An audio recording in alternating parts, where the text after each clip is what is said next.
Hit the wrong button. Here we go. This one's a little tricky today. I had to get just the right way to go here. Here we go. Okay. Hey, how are you? Today we're brought to you by Zero Carbon Direct Mail. We are producing the very first zero carbon direct mail that we've heard about on the planet. We started being concerned about the sustainability issues surrounding our business. After all, we produce millions of printed items with paper. And we were concerned, so we commissioned a study, and we now understand the greenhouse gas emissions from the forest to our plant, including our commute to work and our heating, and downstream to the mailbox where your direct mail pieces end up, creating good for these organizations. Our fundraising direct mail business is a big part of what we do, so we concentrated on those, and we now have a program of zero carbon direct mail. We're offsetting all of this, and we're also setting aggressive targets of reducing carbon emissions, some of which are achieved by doing things like using our Easy Donor mailer, which doesn't have an outer envelope and is 20% lighter in paper. So it turns out that when you're moving heavy things, you're often using carbon emitting fuel. So if you reduce the weight, you reduce the carbon. So a number of things have gone on here where you can now reduce your impact and offset it. And if you want to know more about carbon zero direct mail, give us a call. We now have a program for you that might be perfect if you're concerned about the sustainability goals of your organization. Okay, how about that? And Steve has now joined with AIM Group. They bought Prime Direct, I think it's called Prime Data, I'm sorry. And well, anyway. And so they're continuing this effort to get rid of the carbon footprint of mail. Steve and I have talked about it quite a bit, and he said one of the issues is just trucking it around, just moving the paper around the country to deliver it to your doorstep. And you can think that it'd be more efficient just to email it, but of course that doesn't give you the same impact. And he's trying to support great environmental causes, and so in order to get the most effectiveness, and I think he's even talked to me about how we should look at the carbon spent per dollar raised as a metric, which would be a really interesting one. And that in that case, direct mail can beat digital because your computers are running all the time. Computing power takes about 4% or contributes about 4% of human emissions, which is not insignificant, right? And trees are sustainable. We make the paper from trees that we raise like a crop. Okay, we raise them like we raise corn or we raise soybeans, and so they take CO2 out of the atmosphere, and we put it back. So that one's almost a net zero right there. Of course, there's some processes involved in the rest. But one of the things that got me going on this was an article from Singapore that said marketing flyers are still useful in a digital age, but we need better controls against waste. And I got flown out to Singapore back in '99, I think it was, yeah, and did a full day conference. I was the main lecturer, about 8 hours of teaching. When I staggered back to the airport, they immediately said, "You need an upgrade." So I flew back to Tokyo in business class, which was very nice. The seats lay back real well. But anyway, so colorful printed flyers with eye-catching visuals and bold print spelling out potential real estate deals or maybe the next big supermarket sale. So, the flyer business is running in Singapore. I don't think I've seen, in spite of the fact that I spoke there, it was really more about handling data than it was about direct mail. And so there obviously are flyers in Singapore, which is kind of cool because you don't think about it. We're so Americanopic, myopic. And here's a collection of the flyers. Whether you want to keep or sell your real estate. There's the same flyer again. This one looks like it was also repeated over here. Um, and this may be the same one. It's hard to tell. These are a month's worth of direct mail flyers, but only 14 pieces. So there isn't a lot of mail, it sounds like, in Singapore. That doesn't sound like one every other day, does not sound like an overload. But the article was very, very, besides talking about that physical mail is more engaging, and as we said, could raise more money per carbon emitted. And as such, it probably is an integral part of overall marketing strategy, and especially if you're marketing to a particular neighborhood, if you're a realtor that focuses on one area. But of course, there's ink and paper and if you want to get Steve's report from AIM Group, we'll have a link in the comments, and I'll also put up Steve's article. Oops, let's go back to Steve's article. There's Steve's article on LinkedIn. Here's Steve. I'll put this in the show notes also if you're a subscriber to WDMA or if you're a supporter. I'm pretty excited to announce that Prime Data is launching carbon neutral direct mail. This is from a year ago, and since then, Prime Data was acquired by AIM Group. Okay, a year ago, it was anyone's guess what the carbon footprint of a letter and envelope were. But with our sustainability study, we better understood the impact of paper, production, and delivery to mailboxes. With that, we're able to take the first step and start a carbon offset program, and at the same time, we'll be reducing where we can. And the truth is, Canada Post has worked really hard at this and is very efficient at moving the stuff around also, and that's in the report as well. But anyway, in Singapore, which is a pretty small little country, that I could see that they would want to reduce their paper waste, although Minneapolis did a study, a very, very extensive study, and found that incinerating the paper and plastic waste was the environmentally most reasonable way to treat it. And of course, that's partly because, as I said, we're only putting back the CO2 that was up there.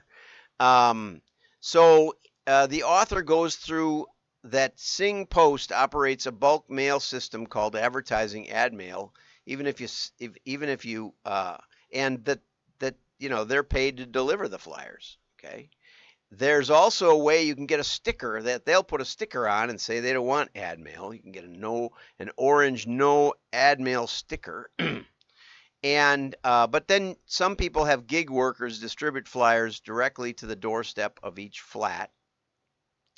And so there's a lot of forms of this. He says we have spam control to deal with email. We have do not call registry to deal with phone. Maybe we should have something like that for mail. Now, we do have that in the United States. And I did an article from the New York Times about how someone tried to stop their mail. And within about, I don't know, a month, they had stopped about 80% of their direct mail coming to them. And, it was well written. And, you can go back to that one. I'm not going to get into that. And he talks about the United States, that its direct mail is protected by the First and 14th Amendments of the Constitution, which I thought was very, very nice of him to do, or her, I don't know. Individuals do not wish to receive can register to have their names removed from mailing lists in the United Kingdom. But in Barcelona and Vienna, local authorities have distributed anti-advertising and no junk mail stickers. And as I mentioned, in Dublin, there was a beautiful brass plaque above the mail slot in the Airbnb we stayed at that said, no junk mail. Okay. So there's no one-size approach to combating junk mail. Most people think that's a bad term, but I like the idea that there's something in my life I actually can throw away without too much thought about it. So there is room for some room for direct mail to be retained for those who wish to receive it. This is a professor and they don't like direct mail, but whatever. But we need to do our part to combat climate change. Now, I would rather think of it as waste in general because, part of the recycling industry ends up getting our oceans filled with plastic. And if we incinerated it, we probably would have less actual waste laying around. I'm talking about high temperature incineration, right? Um, some research studies have found that where direct mail is targeted, well designed, and implemented in ways that are respectful of preference of the recipient, it can be a helpful marketing and communication channel, which is well received by consumers, especially in industries such as tourism, health, and wellness. So anyway, we have to be careful about legislating against it. Now, I did want to take just a second to dive into this, to the debate about CO2, the world of CO2, climate science, and I'll put this in the show notes as well. The first was that actual CO2 in the air is 78% nitrogen, 20% oxygen. CO2 is 415 parts per million, or about 42 parts per 10,000 is a little easier. As of May 2019, it's gone up a little probably since then. We're not quite sure where that all comes from, but 99, let's see if I can read these fine numbers. 96.5% occurs naturally from the ocean, from plants, from soil respiration, from volcanoes. Okay, 97% is naturally occurring and 4% is man-made. There's a 0.5% in there someplace. Okay, so you got to understand that in the first place. Okay, it's a trace element. Okay, and there's a lot of evidence that says that adding more doesn't really affect the climate as much as when it's historically low, which was the case in the 20th century. It was a historic low point if you look on a millennial scale. And the warming is not unprecedented in Greenland. As the great glaciers have receded a bit, we find whole farms that were covered in ice. So it obviously was greener than it is now, and it was warmer than it is now. And there's a lot of other evidence on that regard. And the industries, I was trying to figure out the industries. This is where I found this, that 96.5% is naturally occurring. And so computers contribute about 4% of man-made CO2. And so it's not zero that you get your email and your spam and all that. So that's an important facet. I did want to touch on this now. So now that we've got you educated on direct mail, it's not probably the main place to start fighting CO2. If we should be fighting CO2 at all, it also is contributing to the greening of the deserts around the world. Deserts have shrunk about 10%, and largely the UN actually suggests that it's because of the increased CO2, which, as I said, was at historic lows. We are almost starving the plants, and now we're feeding them a little bit. So I did want to talk about this really interesting article from Wired. Israel's failure to stop Hamas attack shows the danger of too much surveillance, and I really actually called it the danger of too much data. We've had this hypothesis going for a couple of decades that if we got enough data, we would know everything, and we would be able to drop an ad right on the nose of a buyer who is just about to make a decision, and that they would instantly stop and turn around. I don't know the political affiliations of Wired, but a couple of the articles have been very, very, anti-climate, supporting fighting climate change and those kind of things. So I think in general, they're not on the same page as I am in most cases. But on Saturday, Hamas militants caught Israel unaware with a series of devastating land, air, and sea attacks. Right? I just want to talk about the intelligence, the sheer quantity of intelligence that Israel collects on Hamas, as well as the group's constant activity and organizing, may have played a role in obscuring plans. A colossal intelligence failure on behalf of the IDF. Okay, and what it speaks to the limitations and inevitable blind spots of even the most comprehensive surveillance regime, but also just having too much data. And this is the key point I want to get at.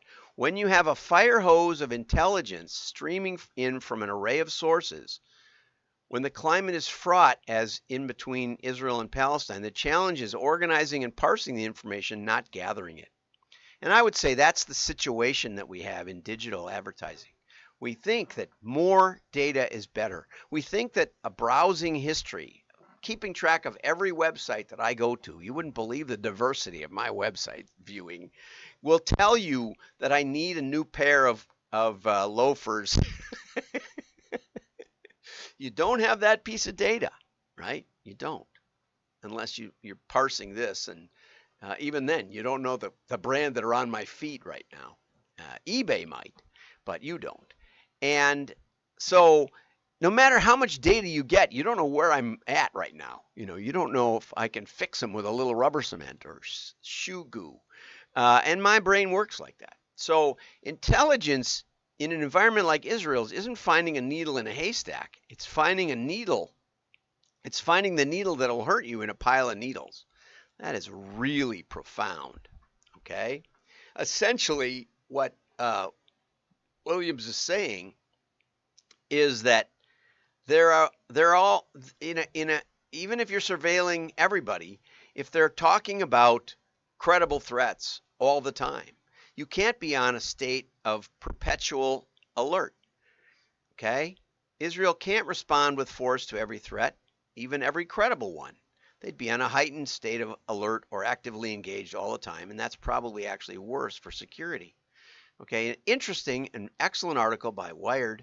But the point is that digital advertising, the biggest claim of digital advertising was, we'll get to your buyers right when they're making a decision, which may have made sense when you were the only one. But now there's 40 or 100 of them, right, with the same data profile. So does that really work? No, I don't think it does. And it's working more and more poorly as time goes on, right? And it's this exact case that we can't be everywhere. We're not omniscient, we're not omnipotent, and even if we collected all the data, and I've fought with people constantly who say, we're collecting all the important data in marketing.